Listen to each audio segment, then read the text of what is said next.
So why do you think that uneducated white women voted against their reproductive health freedoms? And why do you think Latino men voted in favor of someone that's going to deport, says he's going to deport the majority of his community? White women like being called uneducated white women. I think the economy matters, national security matters. But when you put people in these boxes, I think that's a takeaway from this race. And the nerve of this woman to whom the country has given so much to try to dump on people who didn't go to college. Look at you. Look at your achievements. How do you like the so-called uneducated now, Sunny? Megyn Kelly rips into Sunny Hostin. She's had enough. She tears her apart. Megyn Kelly nukes Sunny Hostin's out of orbit, okay, because of the sick things that Sunny Hostin is saying. I know you saw this clip. Her disgusting, gross elitism and her complete out-of-touch nature with respect to the rest of the world. Sunny Hostin goes on The View and decides now would be a great time to dump all over the so-called uneducated, not non-college educated, the uneducated, which is what you are in Sunny Hostin's view, including you, Charlie Kirk, because she's conflating, right, people who didn't go to college with people who are uneducated. There's nothing new here. As usual, Sunny always takes it too far. And so if she takes it too far on a random Wednesday, you know, a March 13, Wednesday, March 13, right? You know she's going to take it too far after Trump has won the elections. You've got to look at the clip, and then I need your reaction. What we did not have is white women who voted about 52%, right, for Donald Trump. Uneducated white women, is my understanding. You have Latino men, actually, voting more for him. And you have, and black men. Okay, two things. I want to stress the point. You notice that they're wearing all black? They're wearing all black because they're in mourning. Was not the story. We're not the story here because they voted almost 80% for the vice president. Right. So why do you think that uneducated white women voted against their reproductive health freedoms? And why do you think Latino men voted in favor of someone that's going to deport, says he's going to deport the majority of his community? White women like being called uneducated white women. I think the economy matters, national security matters. But when you put people in these boxes, I think that's a takeaway from this race. Okay. It's amazing. She's specifically there referring to the women, but of course it's the non-college educated men as well who voted for Donald Trump. And the nerve of this woman to whom the country has given so much to try to dump on people who didn't go to college. Look at you. Look at your achievements. How do you like the so-called uneducated now, Sunny? Yeah, and again, by the way, rarely do you get the answer to a question in the question. Guys, please don't forget to hit the like button and subscribe. And the notification bell, guys. And her whole question is exactly why there was a rebellion against them. Yes. Listen, just because you didn't go to college doesn't mean you're stupid, and it doesn't mean that you don't have wisdom. I always differentiate between knowledge and wisdom. You can go to college and get a bunch of irrelevant facts about how men can allegedly give birth or whatever they teach. I mean, it's or about North African lesbian poetry. Okay, that's fine, I guess. Awesome. Or, but I said this to our team. I said working people, the muscular class, including working women in the sense of, you know, waitresses and women that work for Amazon. And there's a lot of women delivery drivers.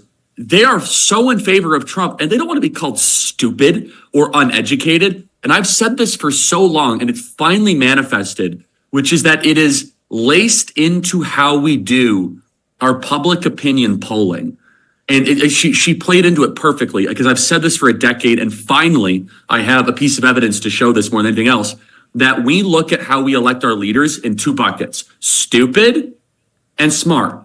And the stupid people are the people that don't have a certificate from Yale. And the smart people are $200,000 in debt because they went to Drake.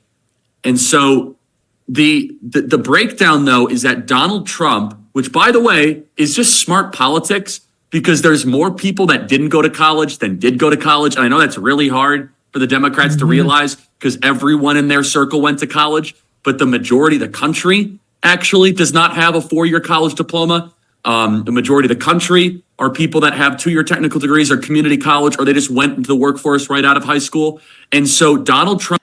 You know, and he's right. He's so right. He's saying a lot of stuff there. So I figured, let me just stop right there for a moment.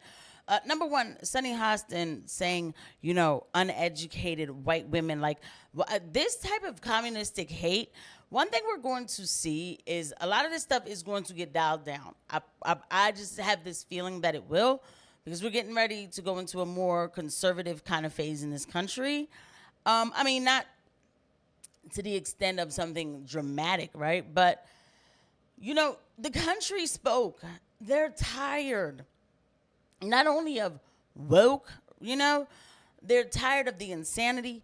They're tired of, being talked down to, and they need their money back, right? So coming back to it, Sunny Hostin sitting there calling white women uneducated. You can't talk about people like that just because they didn't go to college.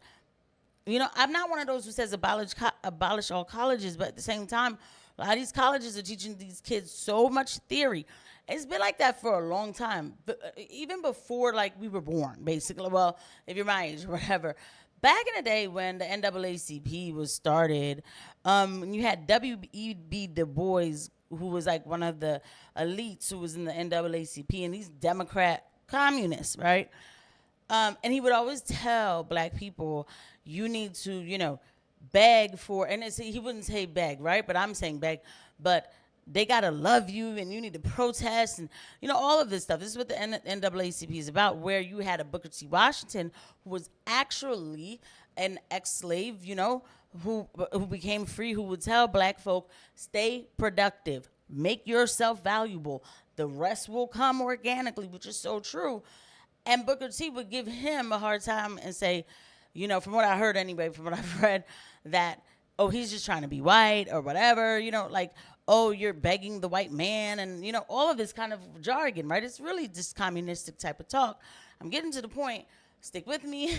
But the thing is, W.E.B. Du Bois was a college elitist. He never was a ex-slave, and he was just going off of these communistic approaches. And so that's what you see in the Sunny Hostins. It's like, oh, they didn't go to college. They're not educated. That's not true. I didn't go to 4-year college, and I'm a registered nurse, okay? So people are people, and they've had it. I hope everybody remembers this time, that when elections come around again, I hope everybody remembers this time in history where these people on television started talking down on you. Trump gave these people a voice because they're tired of being told that they're stupid just because they didn't go into debt to go study something that doesn't matter, to find jobs that don't exist.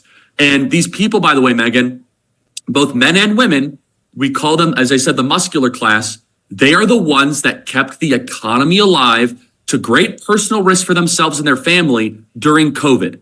They're the ones that delivered you your Uber Eats for 3 months on straight, while you in the laptop class were able to keep on doing your job by opening your laptop in the comfort of your home while the Amazon trucks were still delivered and the supply chain went uninterrupted.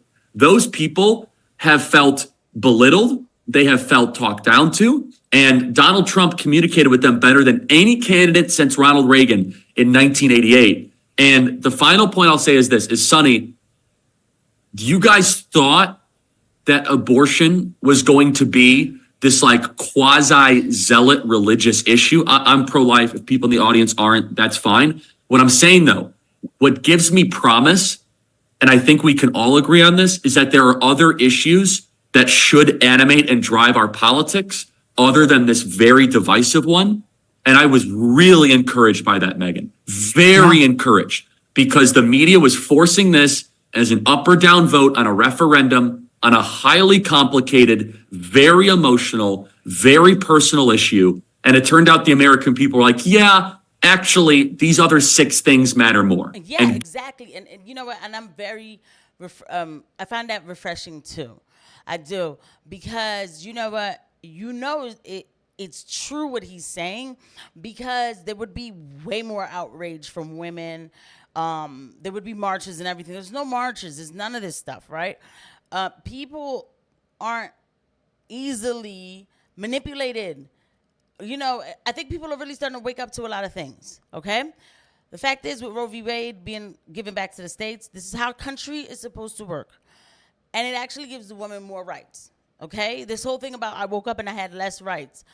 I don't again understand who funds these people or why they act like this. Like, to tell your audience these kind of hyperbolic statements, it does nothing for anybody. I mean, what does that do for you? What kind of state of hysteria do you want to live in? Yes, Donald Trump is the president. Guess what?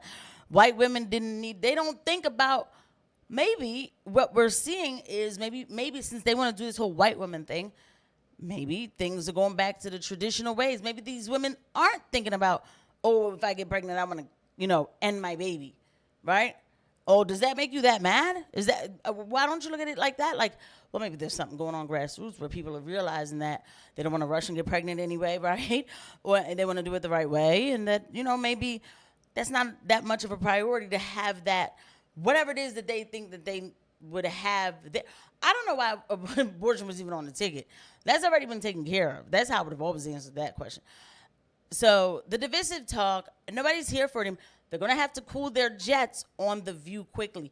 And Alyssa, I could tell she had enough. And I'm glad that she let this girl, whatever her name is, no, you know what I hate is that, okay, yeah. I'm glad Alyssa let Sunny know, like, you can't call people that, like, stop calling white women uneducated. Like, enough is enough. Enough is enough, right? So anyway, just wanted to share this clip with you, please. I will see you guys at the next one. Bye.